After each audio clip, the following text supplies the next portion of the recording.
Today's episode is sponsored by one of my favorite rap labels, Front Row Regale. Started by my good friend Rock City Mark and legendary rapper Ito, they are the go-to for real hip-hop. Make sure to check out the whole team, including DJ Doo-Wop, Jay Black, Nice to Future, Boo Boo the Prince, Reno RX, You Ain't Even In Me Classa, and Uwop Diggs.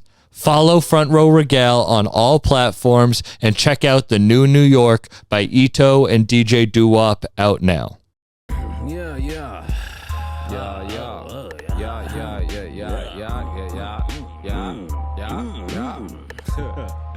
Hey, Rochester. I live in Massachusetts, but I'm always out in Rochester and Buffalo. I thought you were in Rochester. I didn't know you weren't born in Rochester, right? Nah. To be honest with you, I didn't go to Rochester. I didn't start going to Rochester until I met Spesh. I'm not from there. Where are you from? I'm from Buffalo. Oh, okay. So it's so funny to me that Buffalo and Rochester are kind of like, they're not that far apart, but people really go in between them. Yeah. Is there like a rivalry? Is it like a bad? Is it? No, it's just an hour away. So I feel it's you. like an outskirt kind of. So yeah. That's so funny. I did think you were. That's when I hit you when I was in Rochester, because I was like, oh, she's a trust. She's in Rochester probably, but no, you're in Buffalo. Nah, I'm from Buffalo, but I live in Niagara Falls, which is like an outskirt of Buffalo. So yeah, I love Niagara Falls. Yeah, it's dope. It's cheap Except out here. It's quiet. Get a little wild. Yeah. It's cheap and quiet out here. Are you into I'm probably not, but are you like a gambler and anything or anything? No. I don't like wasting money. I don't either. All my friends like the sports betting, all that shit. No, I don't like wasting money. My fiance was into that. He was into it like last season. He did a lot of sports betting, but he got disgusted with the money he lost, so he just was done with it. I'm the same way. I hate losing money. Yeah, I'm not into wasting money. Yeah, I like gambling in good ways. Like I saw you own a salon. I own a barbershop. A barbershop. Like that's amazing. Well, it is a salon. It's like a barbershop / salon. Yeah. That's awesome. How did that come into play? So my fiance, he's a barber. We talked about it. We came up with a plan. This was coming out of the pandemic. We came up with a plan to open up a barbershop. We just were looking for the right place. We was looking for the right place. And a lot of places we were seeing throughout the year, like 2021, they were either too far from where his clients is at, or it just wasn't an area where it's not really busy. So we came up with a plan. We had put some money aside. We just spent the year looking for places. And when I was before I had went to Switzerland, we had went and seen the spot last year that was off of Elmwood near the old Children's Hospital in Buffalo. 716 Premium was over there. It's like a nail shop over there. The Buffalo Kitchen is right on the corner. Like we're right in the middle of it. And we went to go see that spot. We loved it. We talked to the people as far as getting some paperwork in order for it. And we got the call when we were in Switzerland that we had got the spot. So we came back. We went straight to work, got it done, did like a grand opening in August. And it was a big event. We had the mayor come out. The Channel 4 News came out. We shut the block down, gave back kids. We did like a give back for kids going to school, gave back some free school supplies and book bags and books. We did free haircuts for all kids and adults. But yeah, we had been planning that out for like 2 years leading up to it. We just it just took us finding the right spot in the right area. Yeah, that's incredible though. Yeah. That's the reason I brought that up is the gamble. Like that's what I like gambling on, like real life things that. Yes. Not like a quick, I can make $1,000, but oh no, let me invest in merch or let me invest in a business that honestly is the only way that you can grow as an artist. Yes, that's the right way to go. Like put your money towards something that's gonna secure some long-term money for you, because Like in this business, anybody that's in it knows that the money isn't always as frequent. So, you know, you got to secure some type of um, you know, monthly income for yourself. Yeah, that's what I'm learning the farther I get into this. And I don't know if you feel the same way, is the more people make the money off their investments. They don't make the money off of like the art they create. No, rarely. Like unless like you know, unless you're an artist that, you know, you don't put it out on DSPs and you know, the fans got to come directly to you, everything is directly through you. Um, you know, you can stand a chance of being having a more lucrative return with that, but you can make a good you can make some good money off of of a stream of money, but it's they kind of rob us. So they rob us off of streaming money. Like it's crazy. How do you feel about people who put their music out, keep their music like hidden almost?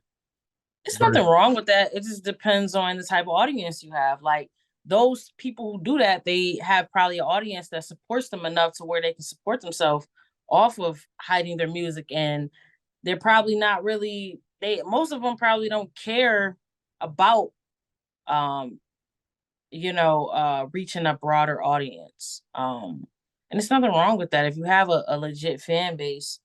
um you know, it's some people who don't even have social media and for some reason they're still able to have a fan base, and the fan base like still supports them financially, like which is crazy. Like but you got to have some real supportive fans to do that, and that's dope though, to have people that support you that Mhm. much, because you don't need that many people to really like make a living off of this. So that's dope to do that.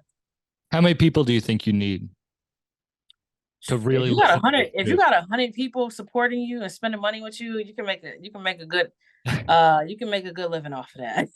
Just a Really? hundred people, 100 solid people that spending money with you. Every time you drop something, you can make a living off of that.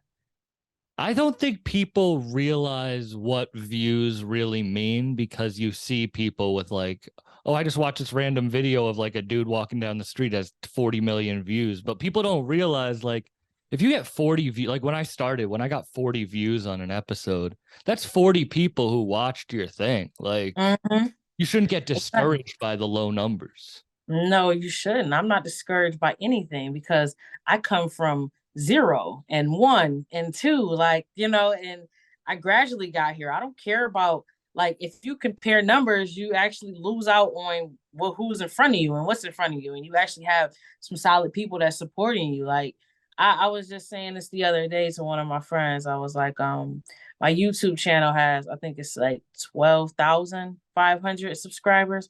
I remember I couldn't even crack 5 subscribers on YouTube. That was like the hardest platform to get subscribers on it. So to have that in a matter of 2 years is amazing to me. And I have people who actually watch my videos.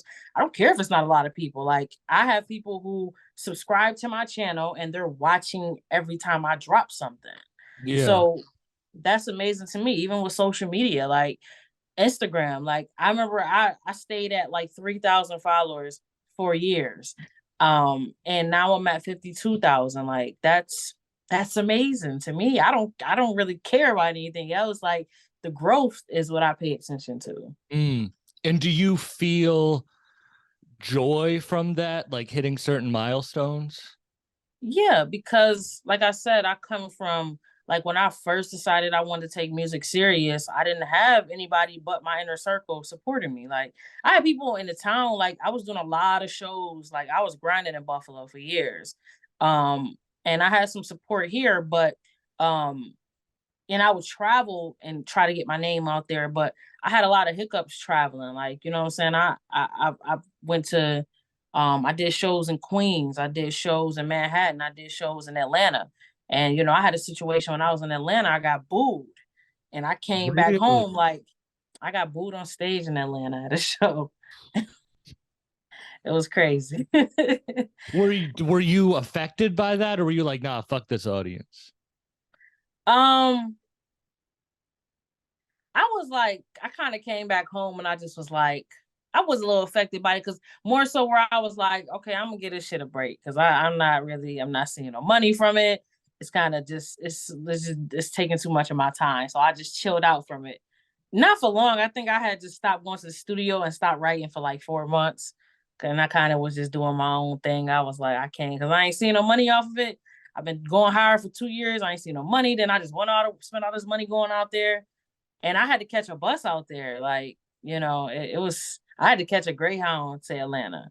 I flew back. I caught a Greyhound out there, and You I'm like, I deserve did it all of this after the shit just to booing. get booed. Yeah.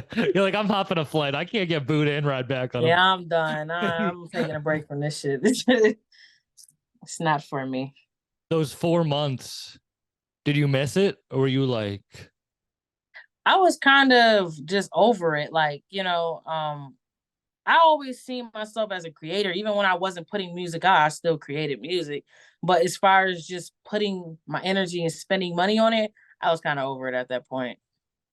because I see you and I hope you see yourself, and I know a lot of people see you like where you are right now, and that's Mhm. like, damn, does that make, can you put yourself back in that mindset of being like, I'm done with this shit? Does that seem like the same trajectory you're on now? Like, No, like I'm all in now. Like, for me, I haven't felt like that before. Like as far as just done with it. Like I haven't felt like that before in a while. But no, I keep going now because it's like, okay, I got me a break. I can't stop. So I keep yeah. going. Like, even like, okay, 2021, I didn't drop any music that whole year, but I was working on music. But that year I kind of was like not really in the best creative space. So I wouldn't say I was done with music, but I just kind of was like, let me find some other stuff outside of music to kind of like get me motivated to create music. Yeah. And that's when I started doing like, really tapping into the business side, and building some financial streams for myself outside of music and not being so dependent on music. Because when everything only comes out of this, I kind of got a little drained with the music for a while. So that year, I kind of just stepped outside of the box, and then I got motivated from doing other things, and it brought me back to creative space and music. How do you find your muse? I mean, it's no set formula I have. It's just for me, it's life. I may have something that happened in my life, a situation, and for me, I speak about it. That puts me in a creative space to speak about it in my music. Recently, I've been tapping more full time into production. I'm producing my next LP that's coming out this summer, and I'm not just like getting on, put some headphones on, getting my program and making loops and putting drums on it. No, I'm actually adding elements to my beats. So that put me in a creative space. And that helps me find inspiration to write, to perform. I'm exploring. I'm listening to different music too. I'm listening to like some jazz fusion, some experimental shit. Like I'm listening to different shit outside of just what I normally would listen to, and it's putting me in a better creative space and giving me the inspiration. Do you feel more fulfilled producing than rapping? It goes hand in hand because like when I'm in a good creative space producing, that puts me in a space where okay, I'm motivated to rap now. Because that's usually a lot of times that's another thing too. Like you can lack motivation when you're not getting production that motivates you to rap.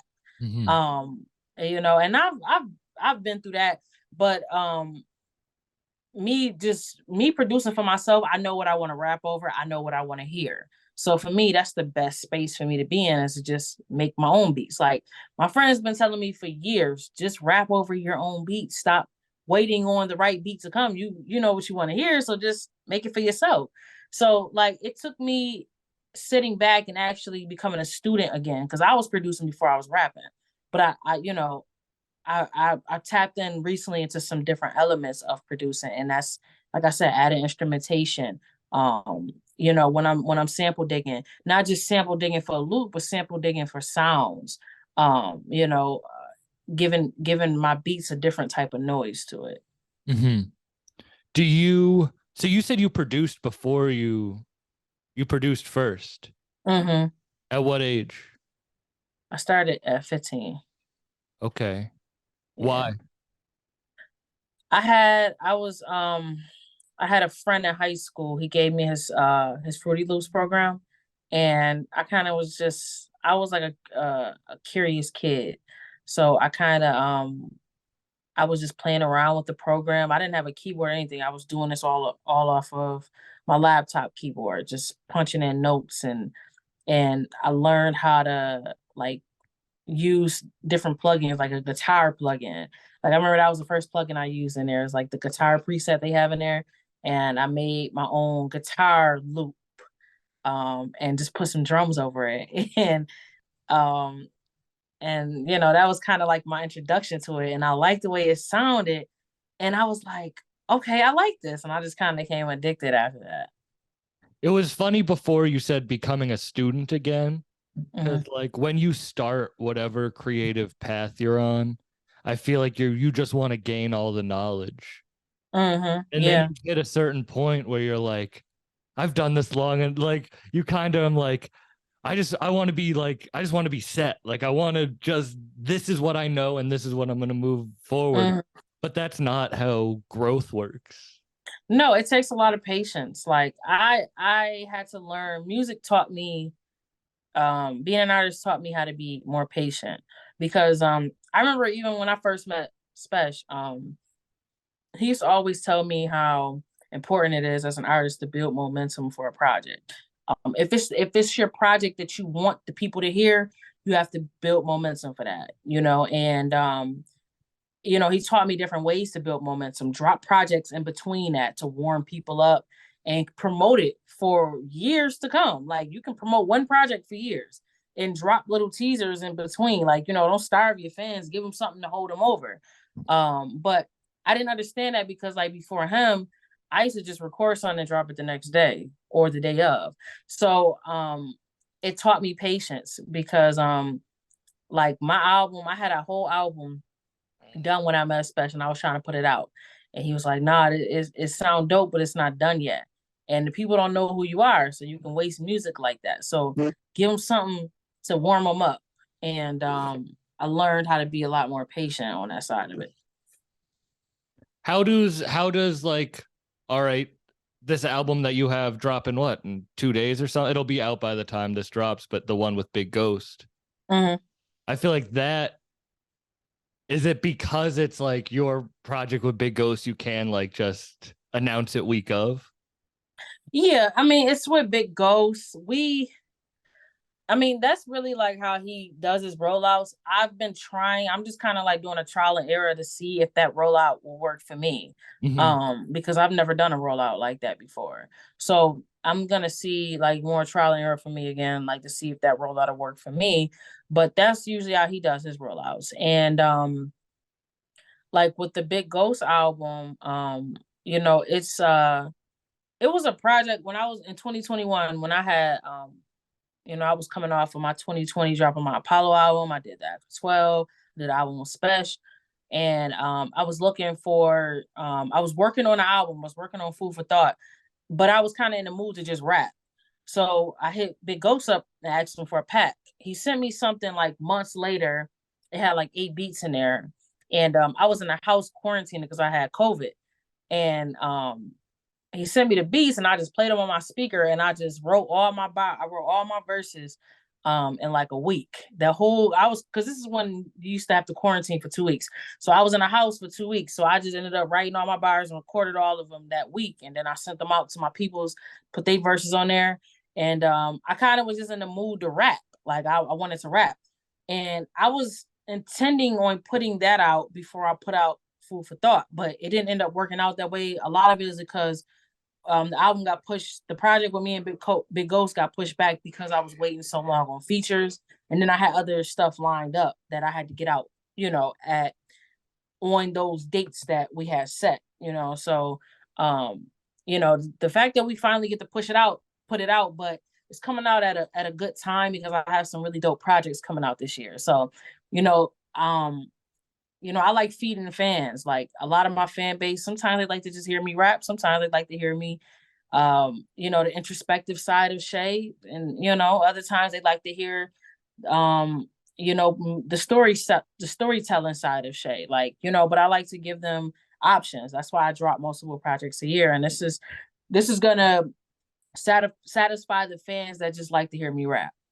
It's wild that you hit him up for beats, because I've had on most of the people he's put albums out with, and I feel like that's not how it usually happens. That just attests to how dope you are as an artist.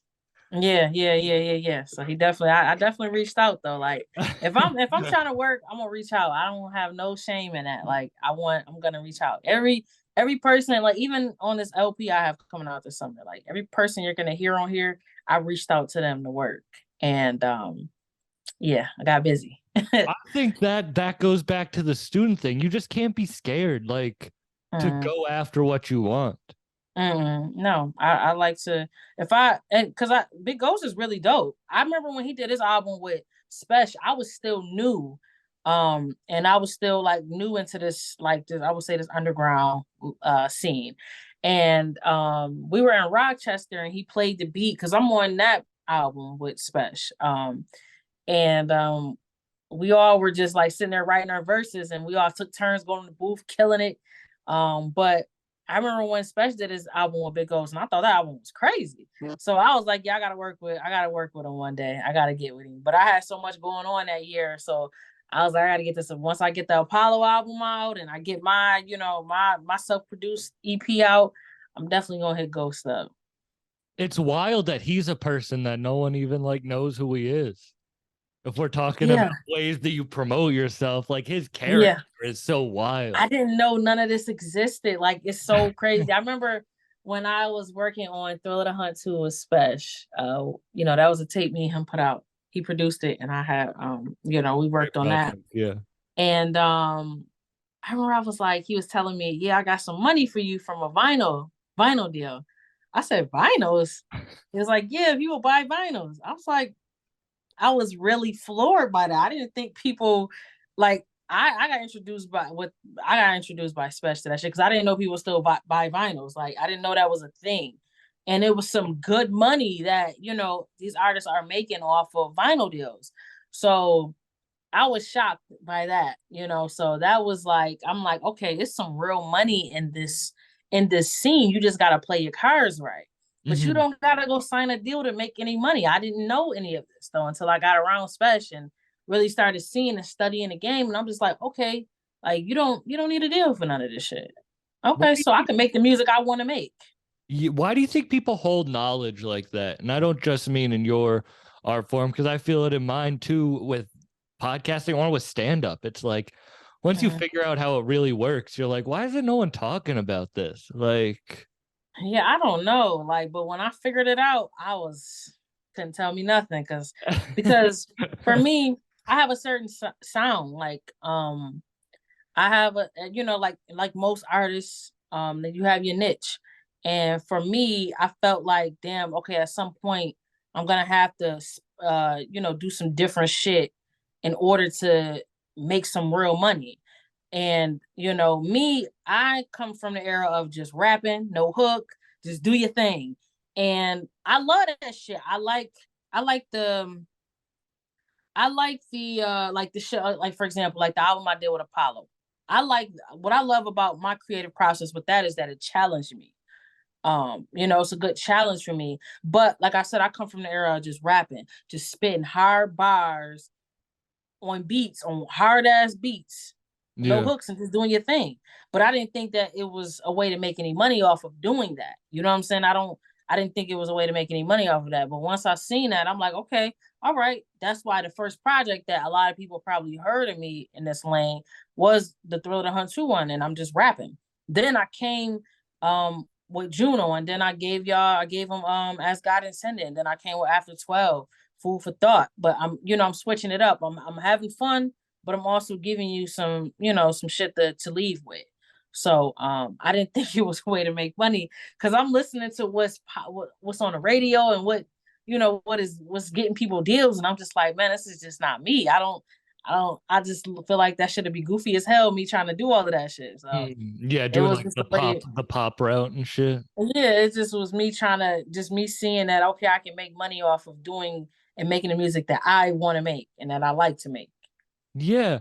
I try to think about that too, where it's like I could have prepared clickbaity questions that like will get, but that's not the conversation I want to have. Like when I message you, I just want to have like a regular ass conversation. Like I have nothing prepared. We're just going however Yeah. the conversation takes us. And then I think about it in other fields like restaurants. Mm, Like if you have a dream to be a chef, you don't want to create a McDonald's. no, You want to no. have your own farm to table small restaurant that will survive and be great, but it's not going to reach the masses of like a fucking Chili's or something, you know? Exactly. Like it's like and and that's the beauty of art. That like there's no like with art, it shouldn't be no restrictions on it. Like, oh, you gotta have okay, you gotta have the intro, then the hook, and then I mean the intro, then the verse, then the hook, then the verse, then the ending. Like it's just so structured, and I'm just like, free me from that. Like, cause I'm just I just wanna create whatever mood I'm in. If I throw a beat on, if I'm just in a if I'm just in a mood to rap, I just want to be able to do that, but still monetize off of it. Do So you see that shit is different, like the introspective Che versus the storytelling versus the rapping? Like, are those different versions, or in your mind, are those just all you? it's all me, but they're different versions because they take a different they take a different uh effort from me. Like storytelling and introspective Shay. A lot of times I gotta think about it. It takes a lot out of me. It takes me to a place where I gotta reflect on things I don't like reflecting on. To give that side of me, but the shade that just gives you bars, I do that on the regular. Mm, So, that doesn't take as much as the introspective side of shade takes. yeah. Well, that's what I asked. That's what I meant when I asked about the muse before. Is like, is it hard to get to the place of hurt to create? With when I was working on Food for Thought, I got a song on there called Communion. And I was coming off of my little brother was murdered in May of 2021, and I was coming off of just dealing with that when I created that song. And because it was so fresh still, I was able to talk about it the way I talked about it on that song, and just how my emotions, they were still fresh. So that's how I was able to create that song. Um, songs like Daddy's Girl and songs where I'm talking about real life experiences, things that I've been through. A lot of times it may be something that a lot of times they're fresh experiences. That's why I'm able to reflect on them, and the emotions are the way they are in the song.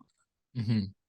Is that what made you take a break in 2021? You just needed. Yeah, yeah, because my plans for 2021 was to just I had like at least 3 projects I was ready to drop in 2021. But when my brother had got killed, I had to take like 2 months off because my brother was living in Virginia at the time. So I had to go to Virginia and take care of some things with his place. Like me and my family had to go down there and take care of some things with his apartment. Funeral arrangements and everything, like making sure everything was set. So that took a lot of time out. And then when I finally came back home, um, I just wasn't in the mood to really rap. So like I was just traveling, just going to different places. Like, in the States, I just was going different places, laying out on the beach, trying to get some peace. Yeah. But yeah, that was a lot of reason why I didn't drop 2021, because like I just was dealing with that. And coming off of that, when you're dealing with stuff like that, it's not always easy to be in a creative space. No, and I don't think people realize that. I think people separate the art from the artist, Mm-hmm. and they don't realize that things outside of the art will affect the person's creative process. Yeah, like that's why like when I got this thing now, like I don't consume social media too much. Like I get my maybe like 20, 30 minutes of, doing what I gotta do on there, whether it's promoting anything I have coming out, maybe interacting with a couple fans, and then I'm off for the day. And I may get off for like a week if I don't have anything to talk about, but I don't sit and scroll anymore because I used to allow social media to consume me, like things that I would see on social media. It could be 1,000 people supporting me, but I got like 3 people in the comments saying some negative shit, and now I'm arguing with 3 people. Like instead of just acknowledging that it's 1,000 people, that's So, and I realized that that comes down. Most artists get to that place when they're consuming too much social media. So that's why I'm just like, okay, let me get off of here. Yeah, you don't think about it like a drug in the way that when you get more popular on social media, you're getting those dopamine hits. Like you're getting those like, oh shit, this many people are watching me, or oh, Mhm. like going back to the numbers talk, like it literally feels like a drug, but then you don't realize, just like every other drug, there's downsides for it. Yeah, there's downsides to it. So like, but a lot of that, because it's not like I care about what they're saying. It's just, um, when most artists go through this, especially in underground land, they argue with haters, like or trolls. But I feel like that comes down, or at least for me, it just I'm consuming too much social media when I'm letting things like that bother me. Mhm. So you gotta just take a break from it. Are you a tough critic on your own work? Yes, 100%. Like I have projects that I wish, like I was just saying this the other day. I have projects that I'm like, damn, I could have went harder right there. Yeah, I'm definitely my worst critic. Do you go back and listen to your older stuff? Yeah, not all of it. Like, there's a couple I can go back and listen to. There's some that I can't go back and listen to, and that's the ones where I'm just like, a lot of it is because I may have heard something and I'm just like, dang, I could have went harder right here, or I could have fixed this, or so. Yeah. Do you have But a for favorite project of your own?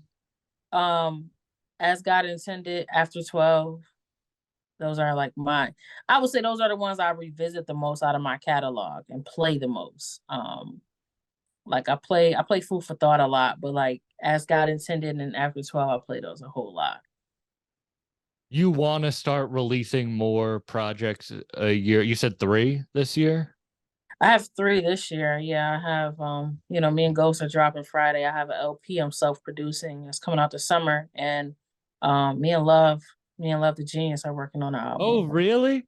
Yeah. I love. Oh, I can't wait to hear that. I love love. Yeah, yeah, she's dope as hell. She is dope as hell. I was literally just thinking about her because that's the only podcast I did when I went on tour with Griselda. The opening day Mhm. of Chicago, we did one right before the first show. And that's Mhm. still one of my favorites. Yeah, me and her, we got an album. It's like almost done actually. It sounds amazing. Sounding crazy. How'd you guys meet, link up? We've been like just trading text messages and like Instagram DMs for a few years now, but I didn't really like start meeting up with her until maybe like a year or two ago. I think I can't remember the first time I met her, but um yeah, we just been trading. I used to send her beats too, which is crazy. I just thought about that. I used to send her beat packs. Like this was like maybe 2018, 2019. Oh, Uh, wow. yeah. And then we just got cool from there. And we've just been trading text messages, DMs and stuff and I forgot like how the project came about because I think we just was kind of talking. We was talking about linking up. We had linked up a few times, but we just didn't work on anything. We just was like kind of just like vibing. And then like late last year we finally linked up and started working on like we worked on the first 2 songs, and then after that we just was like, okay, we gotta keep going. This shit is hard. It's cool how upstate fucks with each other so much, no matter what. I mean, trust me, I'm not from there, so I don't know the interworkings or whatever. Yeah, But it seems like that's what's making it become such a powerhouse is that everyone will just yeah. everyone Because a seems lot of cool. us, a lot of us knew. I mean, not all of us. Like I knew Benny before he signed with Griselda. Like, but a lot of us, like more so like Griselda, and even like Trust. because Spesh was linked with Benny, West, Yeah, of Conway. course. He's been knowing them for years. We've known each other before all of this. So, the only person I knew before was Benny. Like me and Benny did music together before he signed to Griselda. Oh, really? Yeah. When did you take yourself seriously? I would say I count like when I started spending money on music. That's when I count when I started taking serious. So I was probably like 20. I was like 20, 19, 20. Where did you think your career trajectory would go? I didn't know, to be honest with you, because like for years I just was like, it's a hobby. I'm not making any money off of it. So it's really a hobby, but I was spending more money and putting more money into it than I was making back.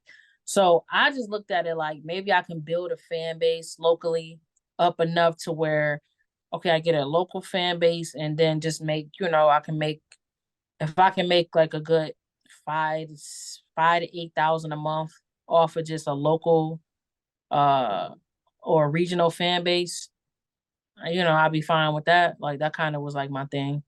I kind of Really? had that plan. You saw a smaller scale than where you're at.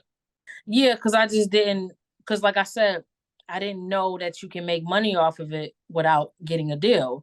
And what everything I was hearing on the radio and just like how I seen the industry, the where they was leaning, I just was like, I don't fit into that shit. So I'm just gonna do me and kind of just hope I garner a fan base from that. And I started doing that. Like I had like a small margin of people who actually knew who I was. Like I said, I was going out to Queens and doing a show there every like 2 weeks. I was driving out to Queens and doing shows there. Oh, wow. He used to be a promoter there. He rest in peace. His name was Jones, and he used to book me for shows. Like he was a promoter out in Queens. He used to just book me for shows, and I'll come through and perform. I'd be driving out to the city like every 2 weeks doing a show out there for him. So and then it started getting to the point where he was starting to pay me for the shows. So I was getting a little money off of that. And then I ended up catching a break because what the hell is his name? I forgot the one guy name. DJ Self. He was at the club I was performing at one night, and he invited me on his show that he had on what was that, Power 105. And I went up there and I did a freestyle, and I had got some looks from that. Then when I linked up with Spesh, that's when things started kicking into full gear for me. Yeah. I was listening to other interviews with you, so I know the whole like you messaging Spesh type. Mhm. You know what I mean? I don't need to. Yeah. Was that someone? How did you know that you guys were gonna click? Like, how did you know that was the person to connect yourself to? um I've been a fan of Spesh. Like this is the thing. That's why I say, like, if you build enough fan base, a good regional fan base, you can make a living off of it. Because Spesh was like, I was living in the Falls, and Spesh was a big artist out here in the Falls, a big artist, a really big artist upstate. He was selling out shows up here. So I was a fan of him already, but like when I hit him up, I think really just like he immediately hit me back and we talked on the phone, and it's like he already had like a plan for me. He's like, you came at the right time, you hit me up at the right time. And me and my cousin, we drove out to his studio out in Rochester. And just like the first meeting I had with him, he had a plan. He was like, okay, I'm gonna put you on this Son of G rap album, and we're gonna put you out a project, we're gonna build the momentum for your album. It's like he had a plan, like, and he was giving me a lot of jewels early, so it was just the plan he had for me. Like, that's really what stole it for me. And it just felt like family. Like, everybody from Trust treated me like little sis, Yeah. um, from the gate. So, I just felt comfortable. So, that's what really inspired me to make that move. It's like an energy thing. Yeah, you just feel it. Like, I feel like it felt like big bro, little sis, it just felt like, and like I said, he was giving me jewels that I couldn't get from nobody else. You know what I'm saying? I wasn't getting from other people. Like, and it was actually like just opening my eyes to some shit. And then also like, one thing that really I respected about Spesh was he never was trying to sign me or keep me captive as an artist. Cause like I never, I never was like officially like an artist of his as far as paperwork goes. He always was like, I want to give you an opportunity. Like we family, of course, like with trust, but it's like I want to give you an opportunity and you build your own empire from there. He always pushed for me to be my own boss. And I respected that because a lot of people in situations like that will take advantage of people, especially if they don't know the business. So I respected that about him. Like, you know what I'm saying? Like I waved the trust flag forever. That's my bro forever because he put me in a position that I don't think nobody else would have. And he taught me how to build my own. He pushed me to get my own label, put stuff out under my own label. I'm gonna give you an opportunity and a platform to do it, and then you fly and spread your wings from there. And I respected that because I don't think a lot of people would ever. I don't know anybody that would do no shit like that. He wasn't hiding the knowledge. No, he wasn't trying to gatekeep or anything from me. Like he gave me all the jewels, and I knew it was up to me. Now, if anything went wrong, that's my fault. It's not on him. Like, he put me in that position to hold myself accountable for anything that goes wrong in my career. And I respect that, because now I'm in a position where I have, I'm putting out projects. Like the Big Ghost album is coming out under my label. Everything I'm dropping this year is coming out under my own label. Oh, Rhea, congratulations. That's dope as I fuck. appreciate that. So like this is all ownership. I have full ownership of everything, and it's not a lot of artists who have the luxury of being able to do that, especially, with me being so early still in my career. I'm building and I'm making my own rules, I'm setting my own standards, but he inspired all of that. And that's, think I do see a lot of artists that want something like that and then just think it'll all be given to them afterwards.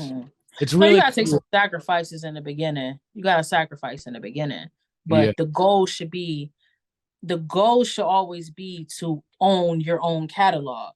In the beginning, you're not going to have the luxury of doing that. But I put in enough work over these past 3 years to where now I'm in a position where I can put out stuff and own it 100% myself. And, to have somebody like Spesh who pushed me from the beginning to make that the end goal, like I'm going to give you these opportunities, but that should be the end goal for you to own your own shit. So like, that was dope. That got a lot of respect from me. That's beautiful. And also the thing you saying, like, if anything goes wrong, it's on you. Yeah. And how you say, it's really cool to hear you say, like, I'm still at the beginning of my career. Cause I would say peers might think that they are like peaking and that's why they'll fall off when you're like, no, I just want to keep pushing. I want to keep growing. Like it's all up, it's on my back, which I think is the only mentality you can have if you want to push forward. Yeah, you gotta stay hungry. Like, you should never get comfortable. Like, you should never get comfortable. It just, but I say it all just depends on what your goals are. Like, I have bigger goals than where I'm at now. Where I'm at is progress from 3 years ago, but I'm not just stopping here because I still have more to go. Yeah, like I was talking to Benny maybe like a month or so ago, and he was just talking about like he talks like he's at the beginning of the game. Like if we talk to him, he's kind of like, this next shit I'm gonna put out is really gonna like put eyes on me. It's gonna put me on the map. And that's like that's why he's gonna keep pushing forward, is because he still sees himself at like not where he wants to be, even though most people would see him as the pinnacle of this. But that's how you gotta be. That's the key to this shit. Like you have to be that way. You gotta stay hungry. You can't look at it like you gotta stay humble too. Like you can't look at it because somebody in Benny's position could easily, let a lot of that shit get to their head and just be like, oh, I made it. I'm done. I'm a legend. Fuck y'all. Even though Benny is a legend, but he keeps that humbleness because that keeps him hungry, like in reaching, for more.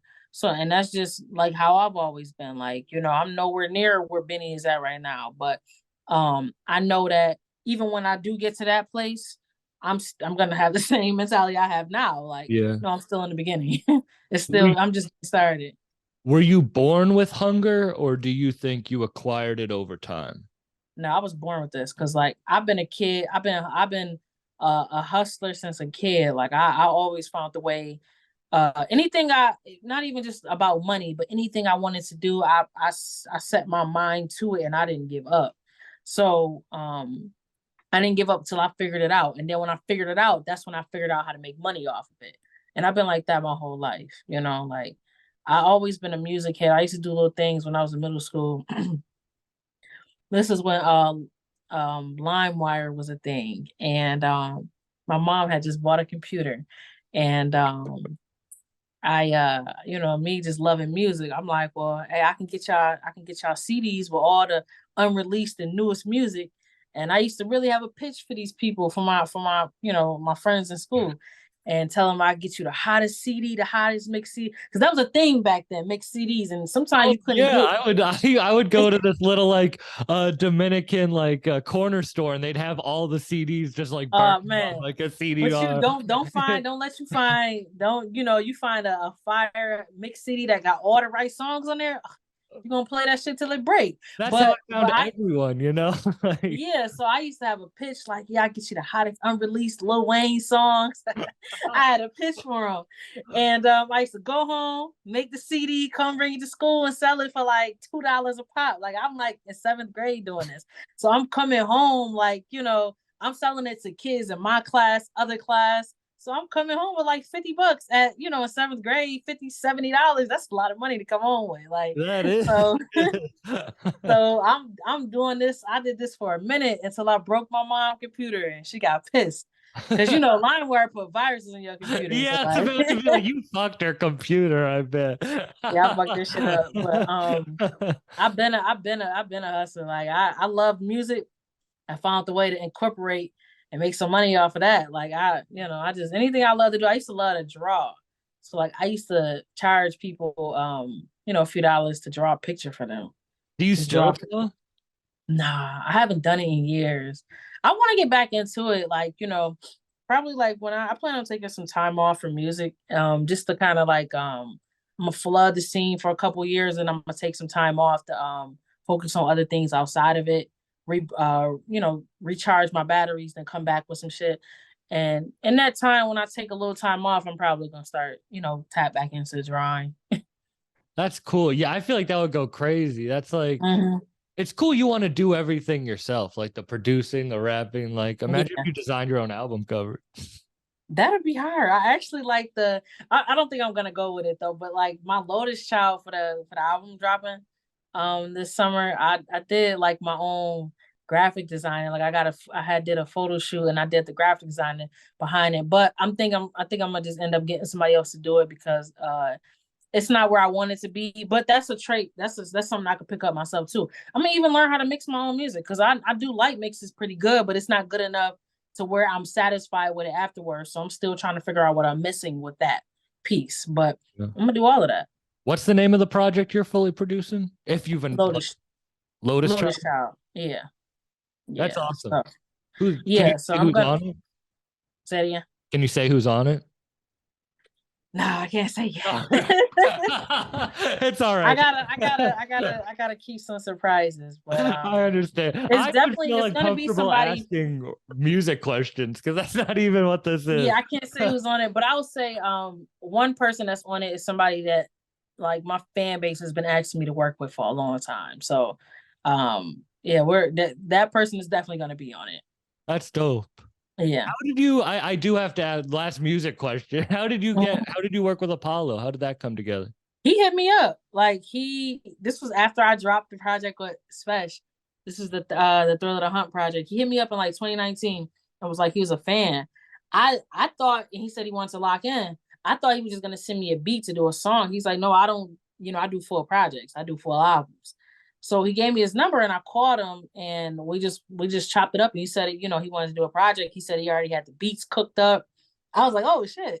So a couple months after that, you know, we took care. I think a couple months after that, we were on the phone and he was playing some of the beats to me over the phone. Then he had finally sent me the first pack, and I was like, okay, yeah, yeah. It was a good challenge for me. Like I said, that album challenged me. That's why it sounds the way it does, because it was an album that really challenged me to in a different way creatively. Who would you want to produce a full project for? I want to produce for Spesh, Spesh and Rance, like a whole project. But I would love to do a joint for Love. Like Love, for the most part, she's rapped over two of my beats. So like she likes my production, and she sounds good over it. And I'm gonna possibly do something else with her. So I would love to do a whole joint with her. I would love to produce a joint for Conway. I think that'd be dope. Yeah, Like that's just dope. yeah, I think because Conway he's like one of my favorites out right now, and I feel like Conway he fits, he sounds good over everything to me, like, you know. And I would love to do something with him, like a producer project for him. Just sidebar, I love that Conway signed artists like Love the Genius and Jay Skis. Yes, That made yes. like that's just it's really dope to see that type of music out of the area too. Like you have your own sound out of the area. There's a lot more than just like Mm-hmm. it's Yeah, really cool. It's just how yeah, it you is. can trust. It's like you bring your own sound, Yeah, and bring who me your own cares? sound. Yeah, like, and bringing your own sound, like even like on my LP that I'm producing this summer, um, like I have my own sound. Like a lot of it, because like I said, I've been producing sounds since I was 15. I've experimented with different sounds. Like my first beats weren't boom bap beats; they were like more commercial sounding beats. Um, but I kind of like maybe around 2015, 2016 ish. I had a friend who like he's like a hip hop purist. He like helped me refine my sound, and I was able to incorporate the mainstream sounding shit that I love and the soulful shit and put it in within the boom bap, but still give it that commercial feel. And I realized that those are my favorite type of beats to rap over. So I kind of just built off of there. But like my project that I'm putting out this summer is really just it's just really dope can be beats composed of sounds that I love to rap over. That's awesome. Do you enjoy the mainstream stuff, or do you not? Yeah, Do you enjoy listening to it too? I hell mean, yeah. That's why I listen to that more than believe it or not, I listen to that more than I listen to any underground shit. Like I listen yeah. to, but it's mainly I listen to more so like R&B. Um, if I'm trying to get in a creative space, I'm listening to like I said, like some jazz fusion. I'm listening just What are the instrumental. jazz artists you listen to? I fuck with some jazz. Or do you I have was a listening. I list? was listening to what was the guy name? I forgot the group he was in. It was Monster something, but his name is Zap something. I forgot his name. Hmm. Starts with a Z. Frank Zappa. Yes, him. Yes, yes. I was just listening to him, just trying to get some inspiration, and he has some different cool sounds. So, Like the different um, sounds. Yeah. yeah, yeah. But yeah, he's just somebody. I was actually just listening to him last night. It's a jazz fusion album that he did. That I thought was really dope. Um, I one of my favorite producers of all time is Madlib. Madlib put out a beat tape, and it has a lot of jazz fusion sounds on there. It doesn't even sound like hip hop beats. It's just like a bunch of jazz fusion different sounds in there. I was listening to that last night and I thought that was dope. So yeah, just kind of like listening to shit that's outside of the norm. Would you ever do something like that? Yeah, hell yeah. That's why I'm like I said, I'm spicing up my sound. Like I'm learning how to incorporate that shit. Cause like I would incorporate that shit and do it in a way to where, okay, my style with that style, mixed in with that style. But hell yeah, I would love to do something like that. I have a beat tape I'm working on. Oh, Hopefully I yeah. can put it out this year, but I have a beat tape I'm working on. A fourth project this year. Yeah, yeah. Hopefully, I'm gonna see how I feel. But yeah, I don't want to just my thing was I don't want to just put I don't want to just put random beats on there. I want to actually make like a cohesive beat tape that sounds like some real unorthodox shit and Mhm. and really put that shit out. That's dope as hell. Thank you for doing this. It really was an honor to sit down and talk. I've been such a big fan for a long time. Of course, we gotta link up in person one of these You did a days. show in Massachusetts, and I literally didn't know about it until the next day someone posted. I was like, motherfucker. Like, I was so mad. Yeah. Facts. I'm gonna be traveling around this whole year. Like, I think Spesh got some shit out there too.